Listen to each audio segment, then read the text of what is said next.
بیٹی اب یہ تیرا گھر نہیں ہے بلکہ وہ تیرا گھر ہے، وہاں جانے کے بعد ساس سسر کو ساس سسر مت سمجھنا، ماں باپ کی طرح سمجھنا، اپنے ننند اور اپنے دیور کو ننند اور دیور مت سمجھنا، چھوٹے بھائی بہن کی طرح سمجھنا، اپنی جیٹھانی کو جیٹھانی مت سمجھنا، اپنی بڑی بہن کی طرح سمجھنا۔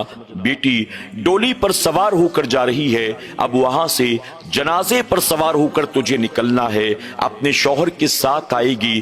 24 گھنٹے ہمارے گھر کے دروازے تیرے لیے کھلے ہیں، اور اگر ساس سسر شوہر کی اجازت کے بغیر یہاں آئے گی، لڑ جھگڑ کر آئے گی، تو ہمارے گھر کے دروازے ہمیشہ کے لیے تیری خاطر بند ہیں۔ لیکن آج کے دور میں ایک بیٹی جب مائکے سے سسرال روانہ ہوتی ہے تو باقاعدہ ماں باپ اپنی بیٹی سے کہتے ہیں، بھائی بڑھ بڑھ کر اپنی بہن سے کہتے ہیں، بیٹی ہم ابھی زندہ ہیں، ابھی مرے نہیں ہیں، ہمارے گھر کا دروازہ 24 گھنٹے تیرے لیے کھلا ہے۔ سسرال میں کوئی آنکھ دکھائے تو برداشت مت کرنا، کوئی زبان دراز کرے تو برداشت مت کرنا، کوئی ہاتھ اٹھائے تو برداشت مت کرنا۔ اگر ساس کچھ کہے تو ہمیں بتانا، اگر شوہر ہاتھ اٹھائے تو ہمیں بتانا۔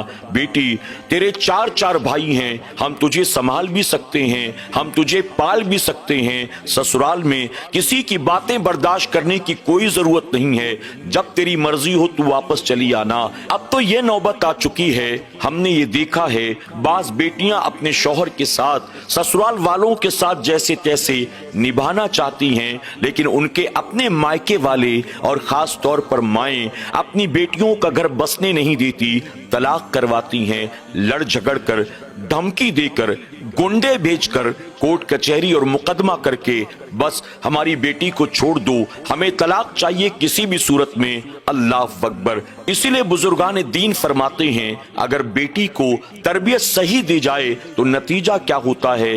کہتے ہیں بادشاہ کی بیٹی اگر کسی جھوپڑے والے کو بھی بیاہ دی جائے، تربیت اچھی ہو تو جھوپڑے والے غریب کے ساتھ بھی بادشاہ زادی نبھا لے جاتی ہے، لیکن اگر کسی جھگی جھوپڑی میں رہنے والے غریب کی بیٹی ہو، تربیت اچھی نہ ہو، بیاہ کر اسے کسی محل میں بھیج دیا جائے، بادشاہ زادے کے ساتھ اس کی شادی کرا دی جائے، لیکن پھر بھی ماں باپ اچھے نہ ہوں، تربیت اچھی نہ ہو، تو جھگی جھوپڑی میں رہنے والی بیٹی محلوں میں جا کر بھی نبھا نہیں پاتی ہے۔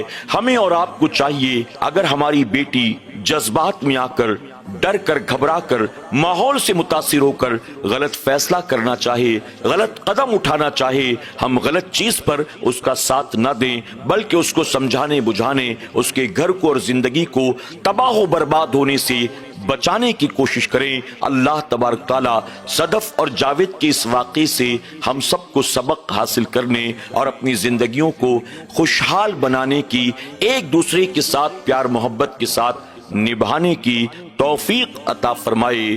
آمین یا رب العالمین۔